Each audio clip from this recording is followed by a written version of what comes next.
Hello, my name is Andrew Graciano, and I'm Professor of Art History at the University of South Carolina School of Visual Art and Design.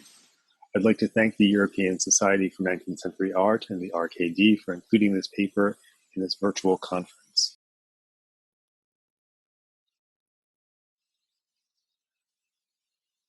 Adriaan de Lelie painted Dr. Andreas Bohn's anatomy lecture before the Department of Drawing, one of 4 paintings he created between 1792 and 1808 for the Felix Meritis Maatschappij Happiness Through Merit Association of Amsterdam to commemorate the Learned Society's activities.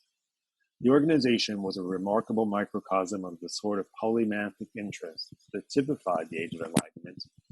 The association itself was divided into 5 departments: Natuurkunde, natural philosophy; Letterkunde, literature; Kophandel, commerce; Musik, music; and Tekenkunde, drawing. The painting depicts portrait likenesses of the drawing department members, mostly amateur artists, likely of varying skill level. Observing and listening to the esteemed surgeon and obstetrician discuss the anatomy of the human body, using a live nude model and a skeleton as visual aids. A professor of obstetrics and surgery at the nearby Atheneum Illustre, Andreas Bohn was also an art lover who had delivered the inaugural speech on the opening of the drawing department's rooms on the 3rd of November, 1789.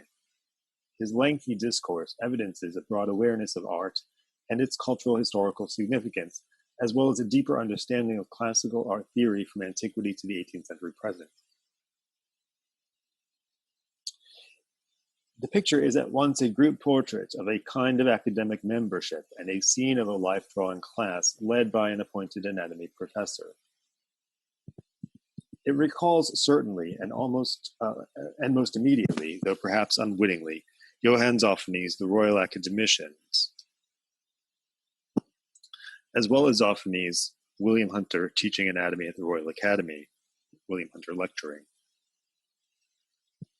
Both of Zoffany's works depict William Hunter, who was professor of anatomy at the Royal Academy of Arts in London. Hunter and Bohn seem to have been cut from the same cloth, both obstetricians, surgeons, and anatomists with deep personal affinities for the visual arts. The Royal Academicians was known widely via engraved portraits. In fact, the Amsterdamer art lover Jan Gildemeester's collection of Old Master and contemporary art contained an example that would have almost certainly been known to de Lelie. Zoffany's picture shows the membership of the Royal Academy of Arts attending a life-drawing class, although no one is drawing, in which one male nude model is being carefully posed while the other undresses in preparation. Although Hunter stands next to the RA president, his role as anatomy professor is not overtly indicated. Zoffany's unfinished William Hunter lecturing, however, depicts the surgeon instructing the academicians using an écorché figure, a sculptural model cast from a mold that was created directly from an actual flayed corpse, posed prior to rigor mortis. A living model, shirtless, posed to mimic the écorché, and a skeleton are also used as visual aids. The fact that Hunter gestures to the muscles around the scapula and clavicle of the life model, proximal to the similarly posed écorché figure, indicates that the anatomical lecture is particularly focused on the structure and mechanics of the shoulder, muscles, and bones. The living model's body, moreover, demonstrates how shoulder movement affects the surface contour of the skin. Hunter's lecture is therefore comprehensive in its analysis of the 3 basic layers of the human form: bone, muscle, and skin, around one particular bodily component. De Lelie's anatomy lecture, however, does not include an écorché. Felix Meritis only obtained one in November 1792 after the painting was completed.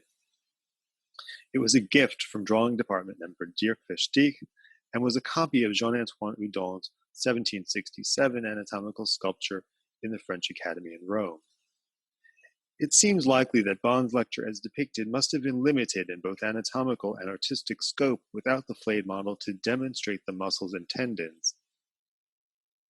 The limp and obscured skeleton seems to be merely a prop used to confirm that the painting depicts an anatomical lecture, not a routine life-drawing session, which further points to Bond's expert role in the performance. The visual and intellectual focus, however, is rather on the life model, and in the absence of an écorché to model the musculature, particularly on his skin. Such a focus on the exteriority of the model is anatomically less surprising when we realize that Bond's anatomical thesis, De Continuationibus Membranorum, from the University of Leiden, 1763, is about the tissues of the dermal and mucous membranes, that is basically the skin. Bond's lecture and de Lelie's painting are therefore quite different from Zoffany's rendering of Hunter in terms of anatomical content. The anatomical difference further suggests a divergence in artistic practice within the life-drawing space. Hunter's lecture about one aspect of the whole body, albeit in depth, considering the interrelation of skin, muscles, and bones, provided his audience with an opportunity to draw what they directly observed with a focused accuracy informed by science. Bond's lecture on the whole body, by contrast, suggests the French academic practice of creating académie, or Academiebeelden in Dutch, finished drawings of the life model, whose anatomical form is filtered through the lens of antiquity. His particular focus on the skin, moreover, suggests the artistic study of surface, of contour and form, which had become a foundational element of neoclassical art theory. Bond's art theoretical knowledge was likely informed by his time spent studying anatomy and surgery in Paris, and unsurprisingly reflects French academic attitudes about classical aesthetics and the roles of anatomy and life drawing in artistic training. He also demonstrated a similar affinity for French methods in surgical training. In a 1793 speech to his surgical peers in Amsterdam, delivered in Dutch rather than the customary Latin, Bond criticized the state of surgery and obstetrics in the Dutch Republic, indicating that it was presently inferior to that in other nations where once it had been at the forefront. Dutch surgical training continued to languish in the vestiges of the guild system associated with the barbers and other tradesmen, failing to attract young students to the field. Indeed, many Dutch students of anatomy and surgery like Bond supplemented their training abroad.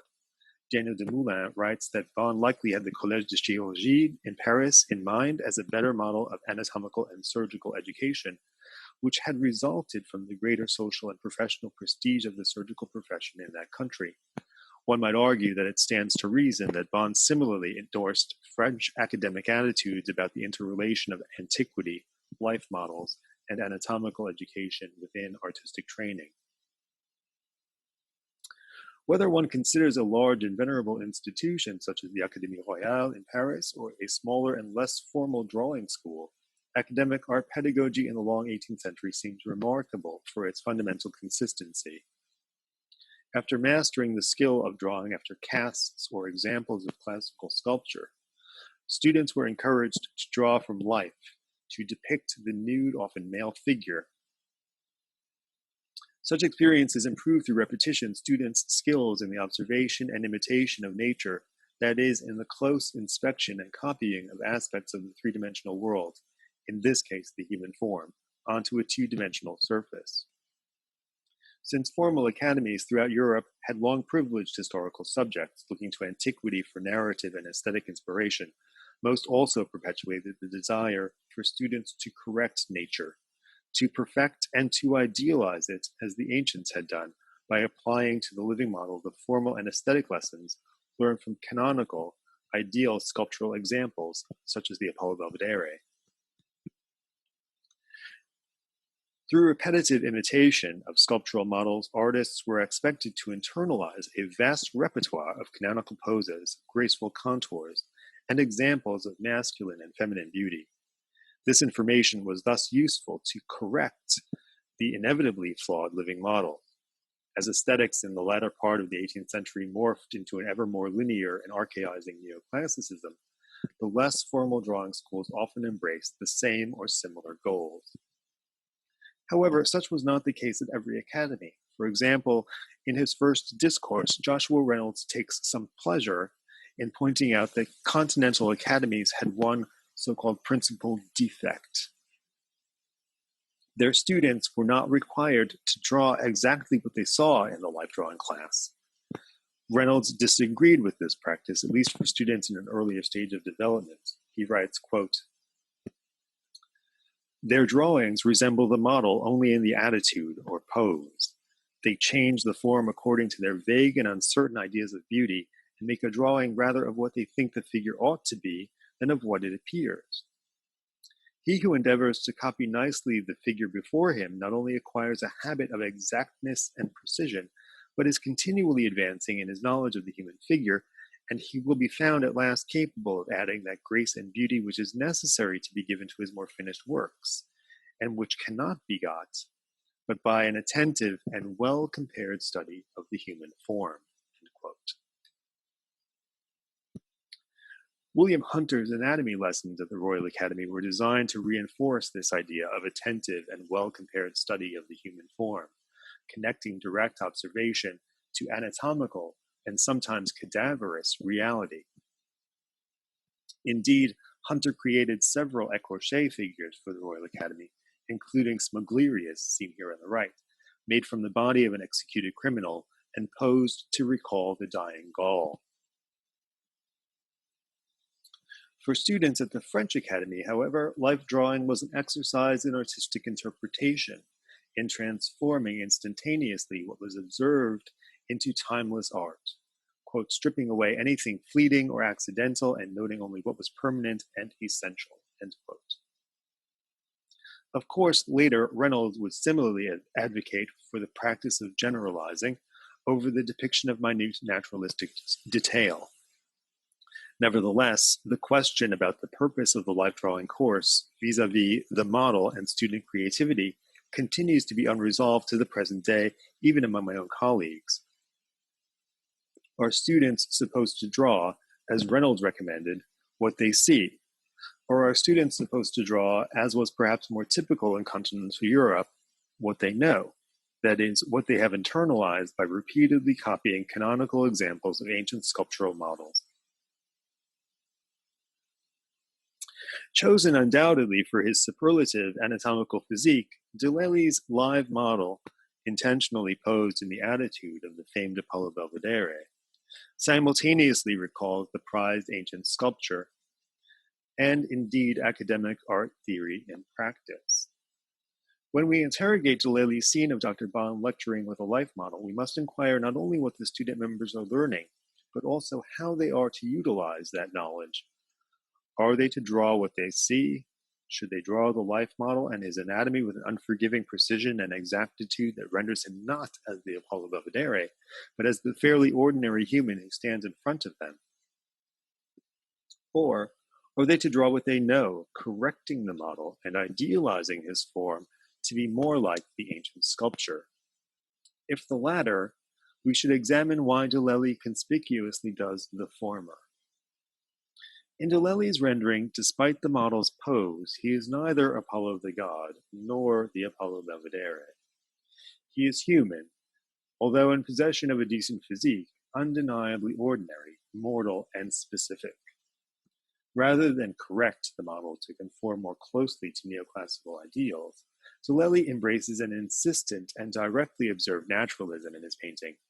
The artist includes such physical details as the awkward model's flushed cheeks from embarrassment, one assumes, copious pubic hair, visible ribs, as well as part of the muslin pouch that conceals his genitals. Such naturalistic details, bordering on a kind of Dutch realism seen equally throughout the painting, were appropriate to the insistent genre painting character of the scene, with a specificity of detail for which the Golden Age Dutch and their 18th century copyists were renowned. The result is that the model's pose gives us a glimpse of neoclassical art theory that is immediately undermined by the specific humanity of the body. That is, by de Lelie's choice to paint the model rather than what the model represents. Although it simultaneously visualizes the creation in class and incorporation into the painted image of finished Academy drawings, de Lelie's anatomy lecture is nonetheless stuck in the transition from practical to theoretical, just as the life model within it is somewhere between mortal and timeless, ordinary and Apollo. Moreover, the flushing and fleshiness of de Lelie's model's skin over his muscles and bones is not too far from the shirtless model in Zoffany's William Hunter lecturing, and was very apropos the subject of the limit of Bond's anatomical lecture, that is, the skin. But the question remains about what the audience was supposed to do with the received anatomical knowledge and the model's body, draw what they see or draw what they know. The Rijksmuseum collection contains a number of surviving drawings produced by Felix Meritis members in the 1780s and 90s. The drawings evidence a variation in skill level among members, as well as a difference in the visualization of the body from an art theoretical point of view. Artists such as Jan Swart and Hendrik de Vleen depict nude male figures in Academy beelden that are very sculptural in appearance. De Vleen's 1789 standing male nude is shown with head in profile, complete with a stylized aquiline nose and classicizing hair. The figure presents an ideal of classical beauty and surely departs from the reality of the life model. Swart's standing nude of the same year poses near a classical plinth, with head in profile.